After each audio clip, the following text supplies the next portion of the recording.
para hablar de experiencia de país y para hablar de un presente de país que está construyendo futuro.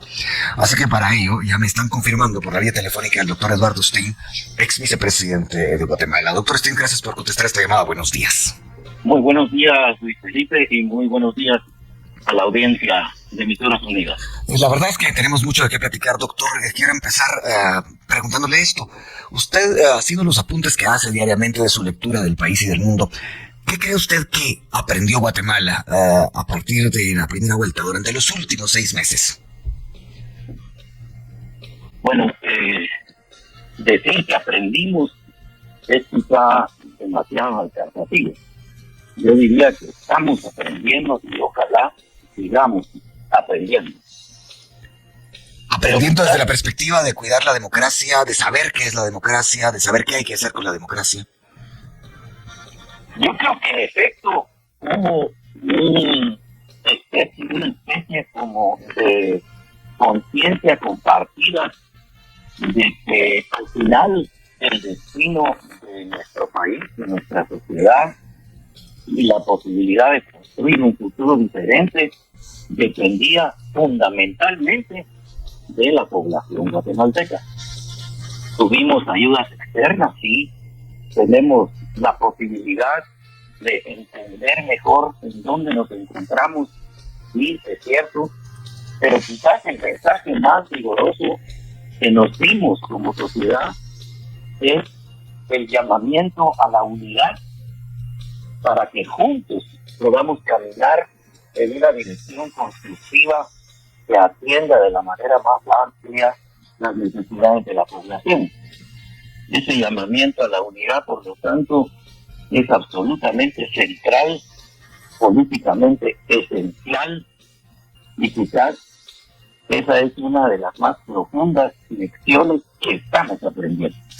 Ya que estamos en este proceso de aprendizaje, doctor Stein, Guatemala, lo sabemos, es un país sumamente presidencialista. Ese llamado a la unidad tendría que venir del presidente Bernardo Arévalo, y si tiene que venir de él, ¿cómo se lo imagina?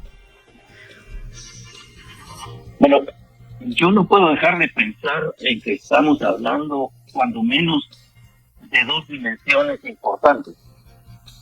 Una es una de carácter estructural profundo, que abarca todos los esfuerzos de seguir construyendo una coexistencia pacífica en un país diverso. Es decir, estamos hablando de unidad en la diversidad. Y comienza, por lo tanto, por un esfuerzo sociocultural de autovaloración. ¿Cómo saber apreciarnos mejor? Saber identificar y perfilar el papel de los grupos diversos que componen nuestra sociedad, y en el caso de la lección que estamos aprendiendo, el papel que los liderazgos indígenas jugaron en este esfuerzo. El propio presidente está conduciendo el desarrollo y florecimiento de esa agenda con los pueblos indígenas guatemaltecos. Pero existe un llamamiento más urgente en el tiempo, que es una unidad específica en el corto plazo en una agenda nacional, que indefectiblemente debe orientarse a resolver faltantes, insuficiencias, atrasos, ausencias, incluso caminos equivocados, y el tema central que fue objeto de la campaña de abierta corrupción, que le ha negado a mayorías poblacionales el acceso a servicios básicos que el Estado tiene la responsabilidad de promover y en algunos casos de brindar. Si nosotros somos capaces como sociedad de buscar temas concretos en el corto plazo para ver cómo reparamos la situación de la salud, de la educación, de la infraestructura, tantos temas que necesitan atención inmediata, pero que no se van a poder reformar en el muy corto plazo, entonces sí podemos ir construyendo entre las múltiples voces que componemos la nación un horizonte de futuro que podemos promover entre todas y entre todos. Hablando de eso, doctor Stein, ¿Cómo vio lo ocurrido en el Congreso de la República? Inicialmente, claro, el pasado 14 de enero, después la orden de la CC de repetir la elección de la Junta Directiva y especialmente esos 115 votos que han llevado a Neri Ramos a la presidencia del organismo legislativo. En el contexto de lo que estamos hablando, ¿qué ha significado eso? Bueno, yo creo que duraremos todavía un tiempo considerable profundizando en lo que eso ha significado y va a depender, por supuesto, de los complejos temas de la agenda legislativa que está enfrentando.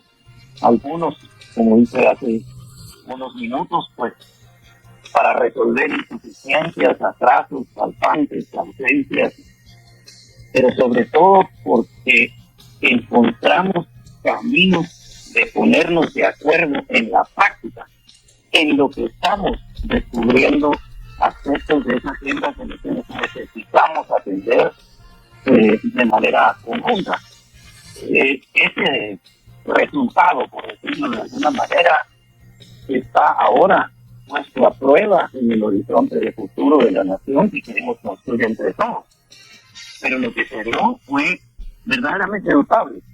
Las comunicaciones, en razón de mi trabajo recibo del exterior, fueron de asombro, pero también de admiración, porque no se entendía lo que algunas personas consideraron una violenta reculada de la Corte Constitucional, forzando a repetir la elección de Junta Directiva del Congreso, pero además levantando el dedo al movimiento Semilla, prácticamente prohibiéndole buscar el camino al que tienen derecho, que es recuperar nada más y nada menos que la existencia jurídica como partido político para poder participar a plenitud en todas las tareas del Congreso, cosa que no terminamos muchos de entender más que como una alianza perversa que salió a mostrar los colmillos